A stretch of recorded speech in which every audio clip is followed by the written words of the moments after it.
मुंबईत दाखल झालेल्या हजारो मराठा बांधवांसाठी सकाळपासूनच अन्नछत्राच्या माध्यमातून नाश्त्याची व्यवस्था करण्यात येते। राज्यभरातून आलेले मराठा बांधव हे पुन्हा आझाद मैदानाकडे जात आहेत। विविध ठिकाणी या मराठा बांधवांसाठी फळ वाटप तसंच उपमा, पोहे आणि चहा पाण्याची व्यवस्था करण्यात आली आहे। याचाच आढावा घेतलाय आमचे प्रतिनिधी शुभम बोडके यांनी। पाहूया।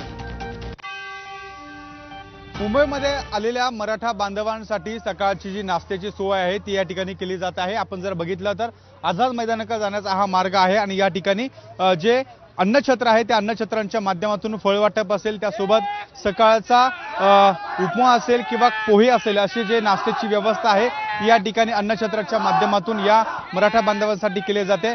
मोठ्या प्रमाणामध्ये मराठा बांधवांकडून जी घोषणाबाजी आहे ती केली जाते। मराठा आंदोलक मनोज जरांगे पाटील यांना पाठिंबा देण्यासाठी हजारोच्या संख्येने या ठिकाणी मुंबईत हे आलेले मराठा बांधव आहे या ठिकाणी घोषणाबाजी करत आपल्याला पाहायला मिळत आहे। आझाद मैदानाकडे जाणाऱ्या या मार्गामध्ये अशा पद्धतीने मोठ्या संख्येने हे मराठा बांधव जमा झाल्याचं आपल्याला पाहायला मिळत आहे। कॅमेरामन मयूर बारगेसह शुभम बोडके, एबीपी माझा, मुंबई। मुंबईच्या आझाद